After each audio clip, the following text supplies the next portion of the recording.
Welcome again on another episode of Behind the Collections. We are in Ohio, near Akron today at the Maps Air Museum. As you can see, excited to be here. The museum is closed usually Monday through Wednesday, but they open it up today just for us so we can show you what they have going on. About to meet the director, the volunteers, and we're gonna give you a tour of the facility. If you like what we do, please subscribe to the channel, put a like on this video, and activate the little bell so you'll be notified every time we go live. I appreciate it. Thank you.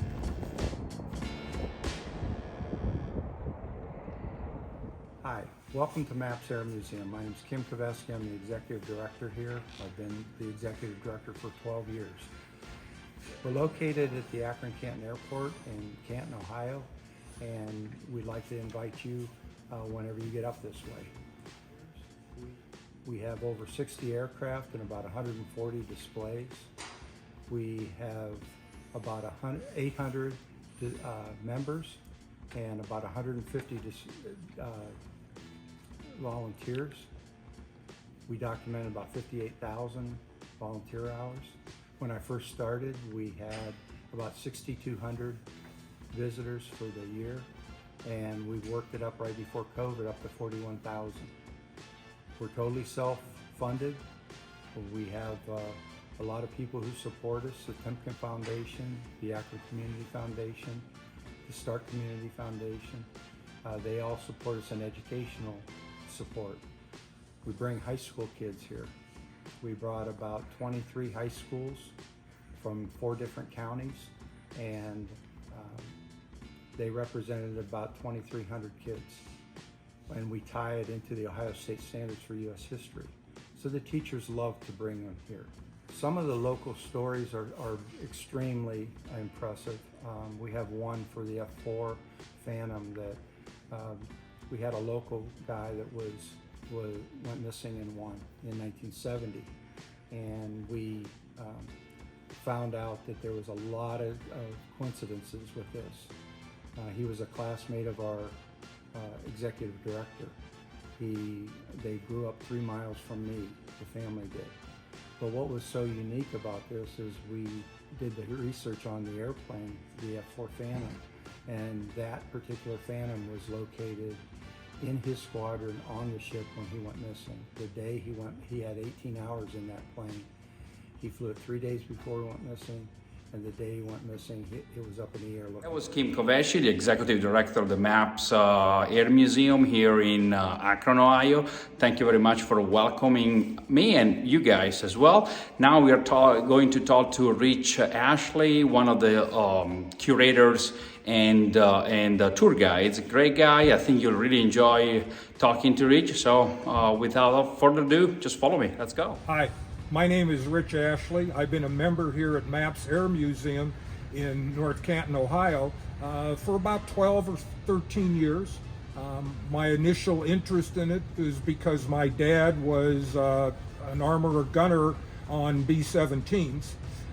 I served in the Army from 71 to 79 because my dad warned me about going in the Air Force and not being able to be on flight status. So, and I mainly served as a tour guide here, and I've recently started working on restorations, specifically our FG-1 Corsair. Welcome to the main hangar at Maps Air Museum. Presently it houses a large number of airplanes because we've got it packed in here for the winter, so we keep as many planes out of the weather as we can. Unfortunately, there are many that have to stay outside. This hangar dates from the early 50s, when the 112th Tactical Fighter Squadron was here at Akron-Canton Airport flying F-51Hs. When they went to transfer over to F-84s, they had to leave here for Toledo because the runways weren't long enough here.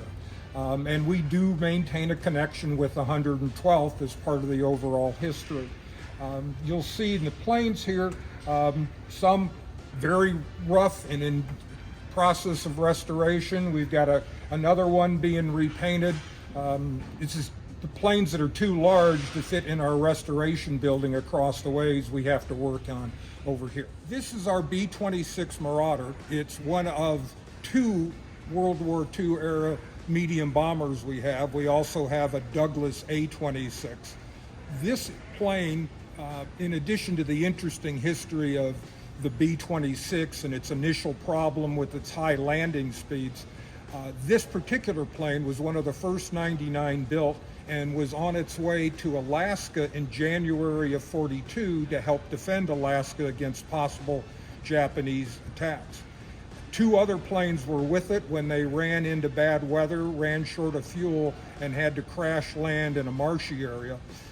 The plane sat there until 1971, until David Talachay's organization got them out of the swamp and transported them to his facility in California. It took them to '94 to restore one of them to flying condition, which I believe is in the Kermit Weeks Museum now. This one and another one went to other air museums.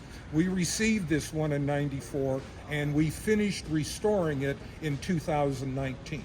The bomb bay on our B-26 here is full of bombs that we manufactured here at MAPS because the ATF kind of objects to us having real bombs. We also made the torpedo, and B-26s were armed with torpedoes, and we actually used some at the Battle of Midway, unsuccessfully though. We gave B-26s to the Free French, the British, and the South Africans who used them in the European and Mediterranean theater, and the British were quite successful against German merchant ships using their torpedo-equipped B-26s. Welcome to the Gallery of Heroes at MAPS Air Museum. Here we have a number of significant historical events and people memorialized. We tend to emphasize people from the local area wherever we can. One of those is Nadine Harris Bloom, who was a member of the Women Air Force service pilots in World War II, and she was also one of our founding members. In history classes that we bring through in the springtime, we like to emphasize how things have changed in 80 years, how unfortunate things like the WASP not being able to get veterans benefits until 1971. Indeed, there were 39 of them lost in accidents, and none of them were brought home by the government. Their families were responsible to bring them home and bury them. Again, here at the Gallery of Heroes at MAPS Air Museum, this particular display is our Pearl Harbor Memorial that includes an actual piece of the USS Arizona. We honor not just specific periods of history, but really from World War I on through our current engagements. Our focus here is often on local individuals when we can, but we do have displays. In addition to the WASP display, we've got the Tuskegee Airmen, we've got a section for Charles Lindbergh. We bring high school history classes in here, and we have a set curriculum that we try to help educate them in things that they're not learning in history classes these days. This is our F-100. This plane has a long history, and indeed our records check shows that it flew over 2,100 missions in Vietnam. Its last mission was to be a target drone, as in it was the target, and what I'd like to show you is back on the trailing edge of the wing where it was actually hit by a missile that didn't explode. This is the exact area where the missile hit this F-100 but did not explode, and it left this damage to the trailing edge. And when we got it to restore it and put it on display, once we found out what had happened, we decided that this had to stay as part of the display. The ouch, of course, is our bit of humor. We show you the main hangar, the ramp. Now we are going to visit the restoration area. They're having an FG-1D Corsair inside that was actually built here in Akron. So very exciting project for the museum. We are meeting Denny, the crew chief. So let's go inside. Hi, my name is Denny Bachtel, and I'm a member here at MAPS Air Museum, and I'd like to welcome you to the museum. Right now, we're in the restoration building. Presently, we're working on an FG-1 Corsair that was built by Goodyear Aerospace Company in Akron, Ohio. We've got a Sikorsky H-19 helicopter that we're working on also in this building, and we've got a Piper Cub aircraft that is in the beginning stages of restoration. We're also working on the wings of an F-7U Cutlass, and that's in this building here. Over in our hangar, we're finishing up painting on an F-86A aircraft, an F-14 aircraft, and we've got an F-105 aircraft that's being heavily restored over there. This is our FG-1 Corsair. Like I said earlier, it was built by Goodyear Aerospace in Akron, Ohio. And right here, when we started with this aircraft, we had cockpit section, we had an engine, we had a prop, and we had a tail wheel. And I tell people all we had to do is fill in the holes. So that's what we're doing now, is we're filling in the holes. Right here, what we're looking at, this is the main wing spar, and this is where the landing gear attaches to the wing spar. And if anybody out there has a set of landing gears, we're still looking for landing gears. They do not have to be airworthy. This is not going to be a flying aircraft. Hey, this is our H-19 Sikorsky helicopter. We acquired this a few years ago from a gentleman, Walter Zapata. And people that are familiar with the Zapata story, it's quite unique. He was buying aircraft for scrap prices during the 60s and 70s, took them to his farm and they sat there. And his property's about an hour away from here. We've retrieved, I believe, 4 aircraft and have either restored them or they're in the process of being restored. This is one of the aircraft from Walter's farm. This is was an Army helicopter. It's late Korean War. We're restoring it to be a medevac helicopter. And when we got this, it had no cargo door. All the windows were either broken out or missing completely. We had no sliding windows for the cockpit. So we've had to fabricate all of these parts, and we've reskinned probably 80 to 85% of it. It originally had magnesium skin on it, which is just like paper now, and we put aluminum on it. Okay, this is one of our latest acquisitions. It's a Piper Cub. You can see it's stripped down, it's fabric covered, steel frame, and we're just going to work on it as a fill-in project.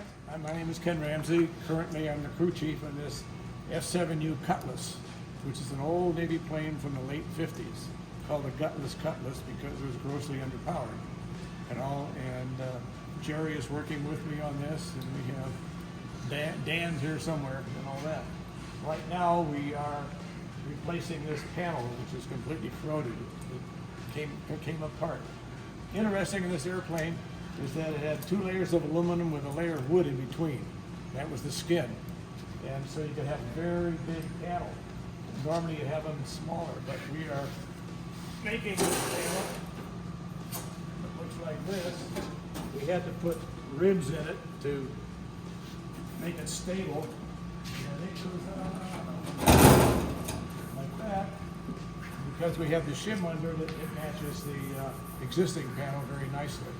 My name is Jerry Rosieski. I'm an ex-Air Force. I was a crew chief on a O2 Alphas, little Cessnas at Davis Mountain Air Force Base. Once I was discharged, I went to work at a facility that used to overhaul DC-3s and C-47s, working on a passenger to a cargo conversion of a CV-440 Condor passenger plane. So I did some sheet metal structural work there. That's been 40-some years ago. So I found this place to volunteer at, and I'm walking around. There's some sheet metal work to be done. So I hit the ground running, disassembling a beat-up piece of wing, helping to fabricate pieces here. Here's an example of that sandwich construction. This is the original piece, which is in pretty bad shape, as you're going to see. So I'm having the time of my life here, just getting back into some old skills and working with some great people. And this is a very worthwhile cause. And here goes another episode of Behind the Collection here at the Maps Air Museum in Akron, Ohio. Great place. If you are in the area, I definitely suggest to come see this place. It's really neat. The historical building and all the artifacts and airplanes they have. Right now, during the winter time, they're open Thursday through Sunday, and Monday to Friday it's open for museum members. If you would like to have more information, check mapsairmuseum.org. Thank you for watching.